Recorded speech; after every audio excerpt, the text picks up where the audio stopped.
We are moving on to greedy algorithms. This is a new algorithm design strategy that we are having.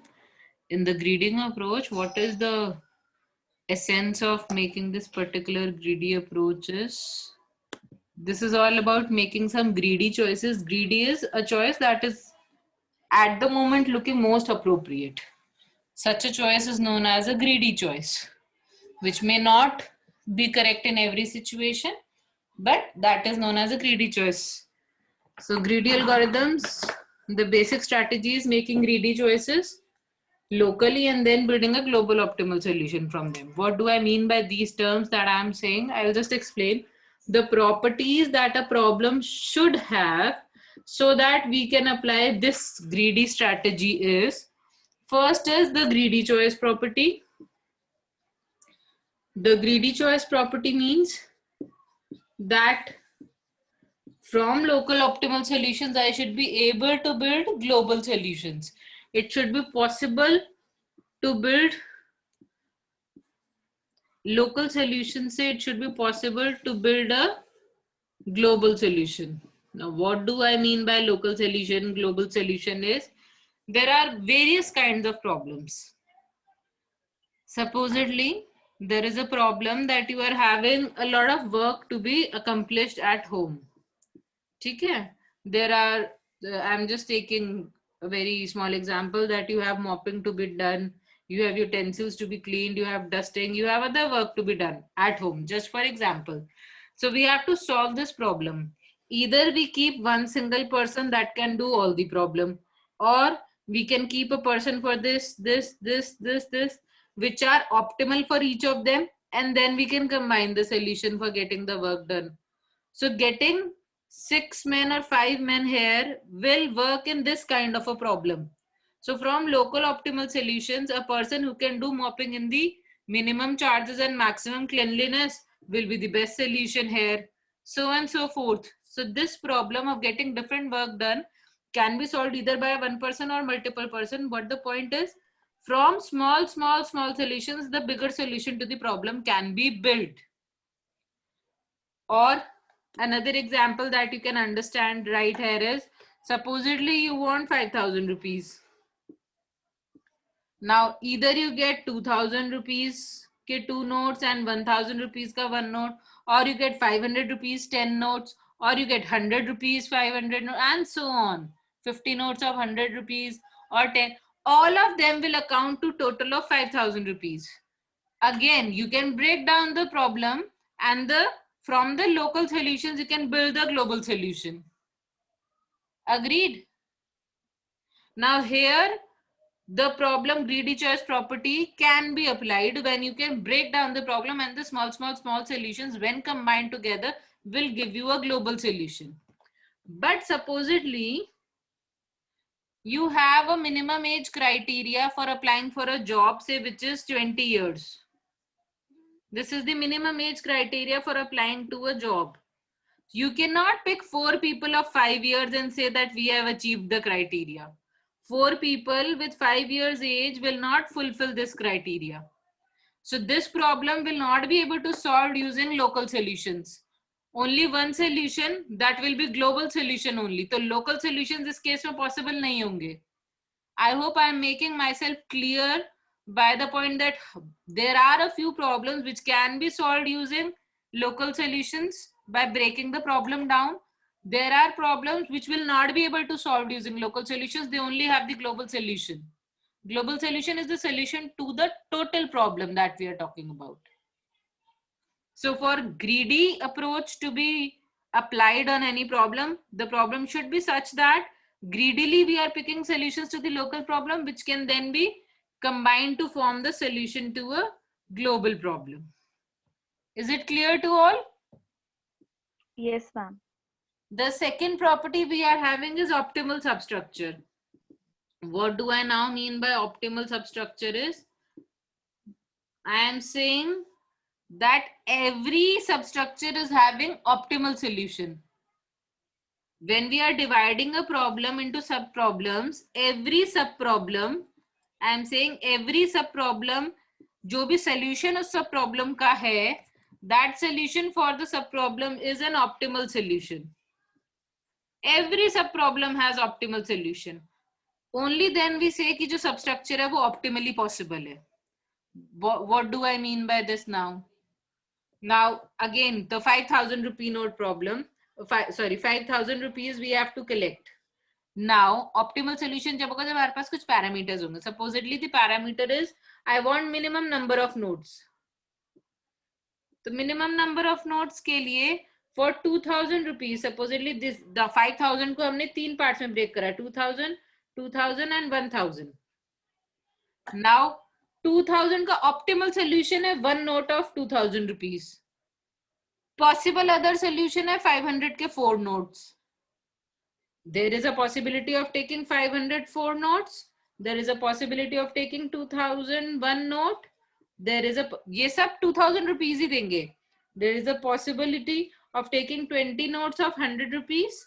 There is also a possibility of taking 200 notes. Sorry, taking 200 notes of 50 rupees.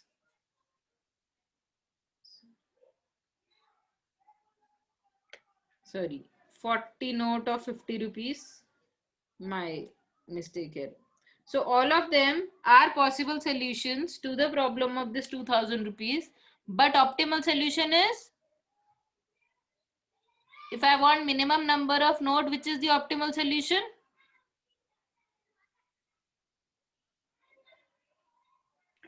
Two 2,000 rupee notes and 2,000 one rupee 1,000. note is the optimal solution. And there is only one optimal solution. So what we are saying is ki whatever is the problem when I'm dividing it into substructures, every substructure has an optimal solution. और जब हम उसके optimal solution को combine करेंगे तो naturally the answer that I am getting globally is also optimal. So this every sub problem has to have some optimal solution. It is possible that more than one optimal solutions are possible. It is possible, but it should be optimal. उससे better solution possible नहीं होना चाहिए. Every sub problem has to have an optimal solution, then only it is known as an optimal substructure. If any problem can be divided into sub problems that are holding these two properties, then we can use the greedy algorithms. Greedy is the easiest of all the approaches that we will be studying. And this is what I feel. The most simple algorithm because we have to just pick up greedily. जैसे हम देखते हैं ना जिसमें ज्यादा फायदा दिखे जल्दी से पिक कर लो. Same thing is happening here. जहां ज्यादा फायदा दिखे, pick it up. That is what greedy algorithms are built on. But they do not give correct solution to every problem all the time. We'll just see that. I hope the properties are clear to all of you. We'll move on to the first greedy problem now. I hope till here everybody is clear.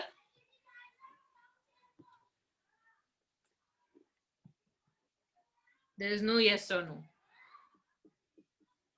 So we move on to an activity selection problem. Now, nowadays all of you have individual phones and mobile phones आप लोगों ने हमेशा से देखे हैं. And nowadays तो you are having Netflix and other things. So phone पे किसी को भी कुछ भी YouTube etc. वीडियो देखना है, मूवी देखनी है, all of you can watch it. Supposedly there is only one TV at home. अब one TV पे ही प्रोग्राम देख रहे हैं. There was a time, I do not know whether you are having the same problem or not, but Papa wants to see news on the same TV. Mama wants to see some serial or something. You want to see some particular movie. Your brother is wanting to see some younger brother or sister. So your younger sibling is wanting to see some cartoon. Now these are activities which are going to share the same source, which is called as TV. Watching the news or watching serial, watching movie, watching cartoon is an activity. This activity, all of these four activities are sharing the same source. When activities are sharing the same source, then comes the problem of activity selection. अब एक ही time पे TV में news, serial, movie, cartoon तो नहीं चल पाएगा. Then what to do? We do time division. भाई इस टाइम से इस टाइम तक पापा देखेंगे, इस टाइम से इस टाइम तक मम्मा. This is my time and this is my siblings' time. Does this happen? It doesn't. It used to, ma'am. Used to. Nowadays, it has all been replaced by mobile phones. So, Yes. but still, all of you must have seen that environment. 10,000. When after 5 years, I am teaching the students, I will not be able to take this example. Right now, this example works. So, supposedly, how are you going to say now? Papa's news time has been fixed, say, for dinner time. Mama's cereal time is fixed for lunch time. Your time is in between the dinner and lunch, and your younger sibling's time is in the morning or something. So, what you are doing is you are scheduling the activities such that they are mutually compatible. So, the activities are scheduled such that they are mutually compatible and are not interfering with each other in terms of the time during which you are going to use the source for finishing the activity. What do I mean by this? I only mean by this that I have a set of activities. I'm having some activities set A, which is having some activities A1, A2, A3, and so on. Some N activities are there. Activity selection problem says to find a schedule of these activities so that maximum number of activities can be finished. Maximum number of activities should be finished. That means कि आपको ऐसे schedule बनाना है कि previous example के case में maximum लोग जो हैं they should be able to watch the TV or their particular program on TV. Supposedly some program is coming at the same time. किसी ना किसी को तो sacrifice करना ही पड़ेगा. It would not be possible at all that both the activities can be done at the same time on the same source. So either you give up or your sibling gives up. Somehow I used to have major fight on TV remote for this very reason. जिसने remote ले लिया उसी का channel लगेगा. This used to happen at my time. So we used to really fight on TV remote. Nowadays there are multiple TVs, and if TV is not available, we have phones, so we don't care at all. So here what we are saying is sacrifice has to be made for activities which are not mutually compatible. Mutually compatible and all the activities can be performed. So the problem here is algorithmically find the maximum number of activities which can be accomplished during one given span of time on the same source. So every activity has its start time. I am representing for ith activity as SI, and every activity has its finish time, which is represented by Fi. I am talking about the ith activity. Now, what is my greed? Every activity has a set of start time and finish time. I want to achieve maximum number of activities. Greedily, क्या दिख रहा है आपको? What should I do? Which activity should be picked first?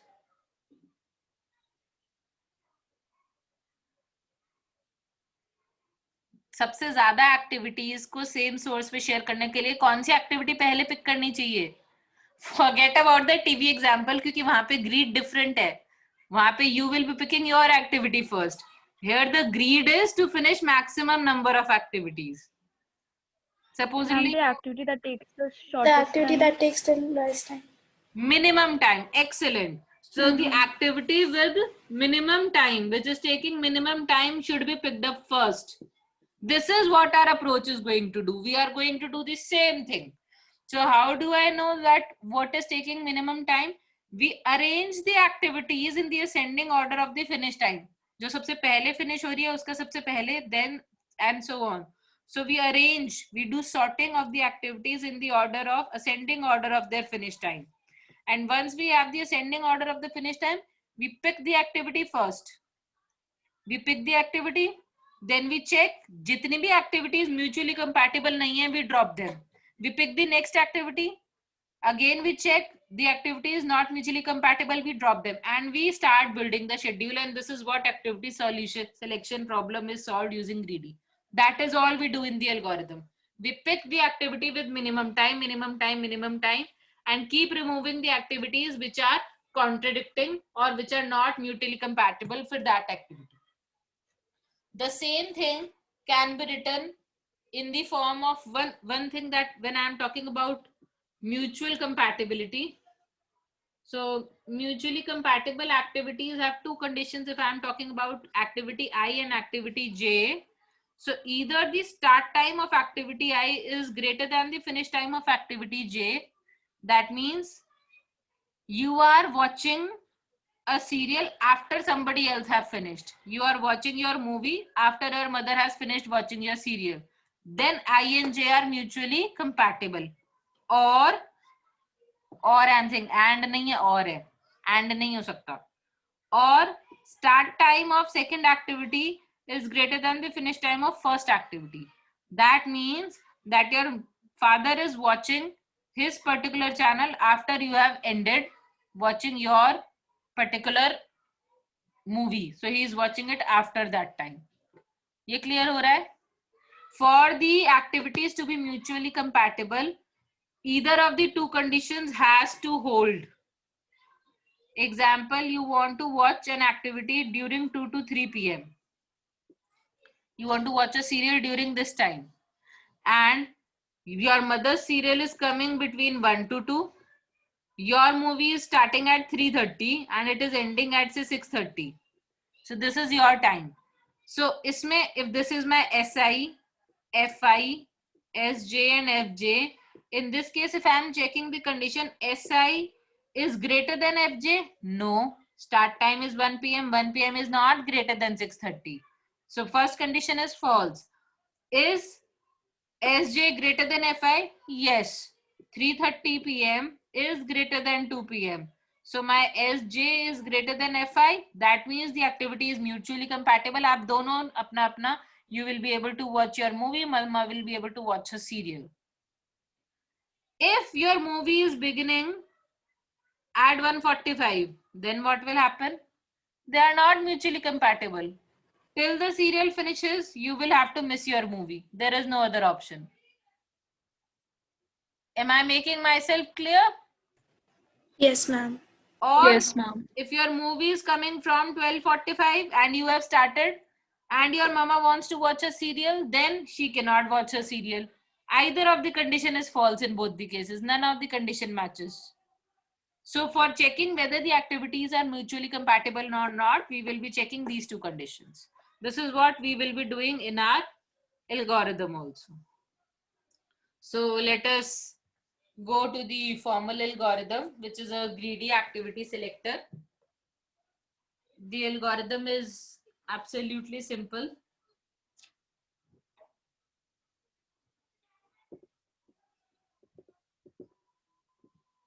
I'm having a greedy activity selector in which I'm having a set of activities which are having some start time S, finish time F. हमें इतना ही चाहिए.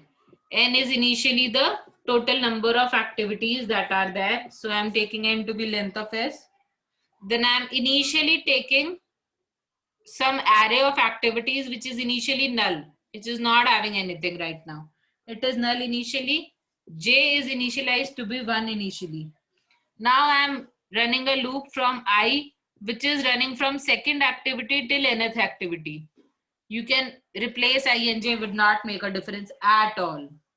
Now what do I have to do? I have to check whether the activities are mutually compatible or not. Here I am assuming कि जो activity हमारे पास आई है वो already ascending order of finish time में arrange होके आई है. ध्यान रखना, सॉर्टिंग इससे पहले एक सेपरेट वो है. After sorting selection is happening. In if what is my condition? If the start time of ith activity is greater than the finish time of jth activity, if this is happening greater than equal to also, then also it can happen, then I should be adding the activity in my given set. In that case, ith activity can be added assuming j is already added in the set. Supposedly, sorry, a mein pehli activity which is having minimum finish time is already added in the set A. So j is 1 which is already added. If I, which is second activity, is mutually compatible with j, then kindly add a to this ith activity. Kindly add ith activity in this particular set and increment the value of j. क्योंकि अब मुझे J से compatibility check करनी है ना बाकी activities की. So change the value of J and change the value. I's value will automatically change. After entire thing has been done, you will just return the set A which has your activities selected. Now I will again repeat what has just happened. In this, we will take an example also. Supposedly I am having a set of activities A, B, C, D and E.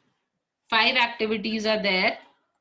What is happening in these 5 activities is I'm having SA as the finish time of A, SB and so on, and start time and finish time. Assuming that they are already arranged in finish time order, set of the activities which are going to be performed, the solution set, it initially has the first activity A. This I have copied. After this, this is J, where J is. Now I is the second activity. Now I will check if finish time of I is greater than, sorry, if start time of I is greater than finish time of J, that means B activity कब शुरू हो रही है? A के खत्म होने के बाद. If it is starting after A has ended and it is having minimum finish time out of all, it must be the smallest activity. Pick it up. Picking C, again I am checking now. J has moved to this and I has moved to the next. So again I will be checking. If supposedly C is not starting before B has finished, then C cannot be picked up. I will not do anything. I will go to another iteration of the loop. I moves. D को फिर से check करेंगे. D is starting after B has finished or not. Similar way we will keep constructing our solution. At the end, after the loop has ended, I will be returning the original array. Am I clear to all? Yes, ma'am. Yes, ma'am. So what has happened here? What is the time? If this is activity selection done, assuming sorting has done before, finish time में sort करके फिर ये होगा. So how much time is the activity selector going to take? Order of n. Order of? N. This is only a single for loop here which is running for the order n. All other are constant time statements. So greedy activity selector is taking only of the order n time. How much time is taken for sorting? If you use any good sorting technique, n log n time is the minimum. N log n. So n log n Yes, plus ma'am. on. The total time for activity selection using greedy approach is n log n. The complexity of greedy activity selector will remain n log n. Is this clear to all? Yes, ma'am. So let us try to solve an example for the greedy activity selector. I am again saying इससे पहले sorting has to be done. Kindly, you will, when solving, you will have to do the sorting first and then. Now supposedly I am given a set of 10 activities. The set is having some 10 activities, A1, A2 and so on till A10. So this is a set of 10 activities that exist with a set of start times which are given to be 1, 2, 3, 4, 7, 8, 9, 9, 11 and 12.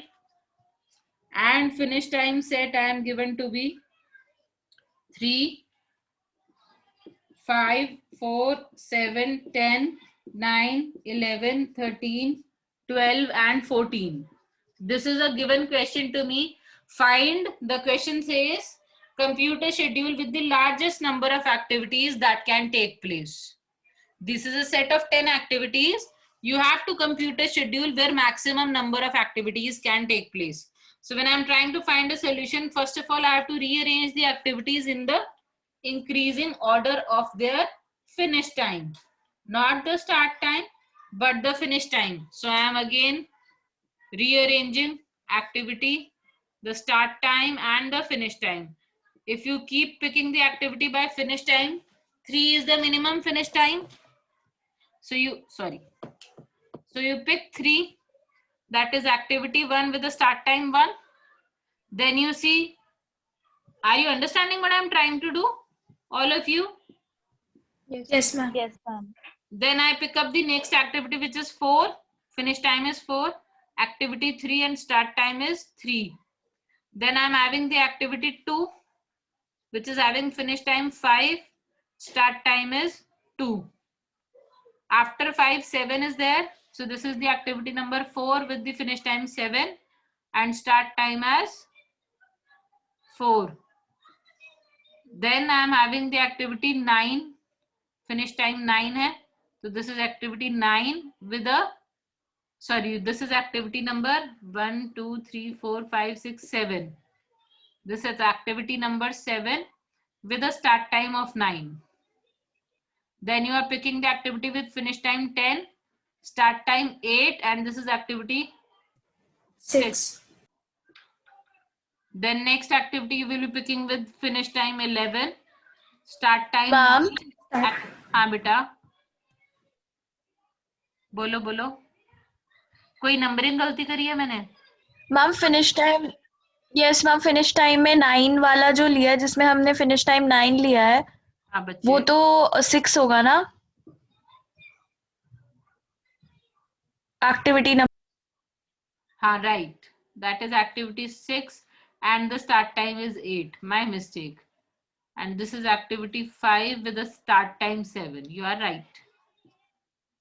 Then I am having the activity 8, sorry, activity 7 with a finish time 11, start time 9, then activity with finish time 12, then activity with finish time 13 and activity with finish time 14.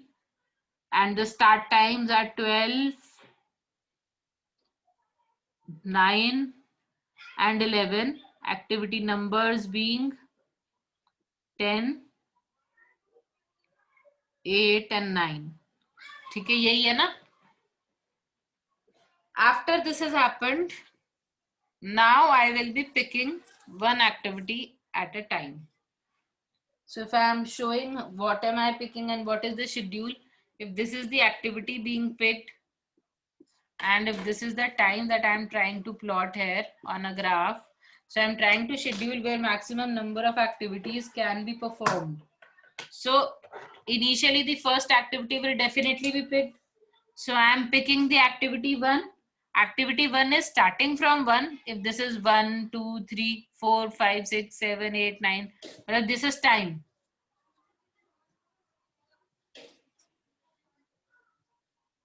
(12, 13, 14 and so on.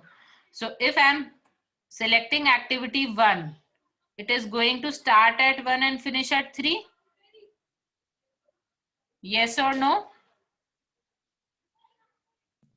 Yes, ma'am. Yes, ma'am. Now, ma'am. after selecting activity 1, the next activity that has to be, that has having minimum finish time is activity 3. Start time of activity 3 is 3. It can also be picked up. कोई दिक्कत ही नहीं है. So here I am picking activity 3, which is having a start time 3 and a finish time of 4. Then I'm having activity 2, which is technically running from 2 to 5. So activity 2 is running from 2 to 5 time. This activity cannot be picked in our schedule. This activity 2 cannot be picked in our schedule because the start time of A2 is not greater than the finish time of A3. So this will not be picked. Are you all understanding this? Yes ma'am.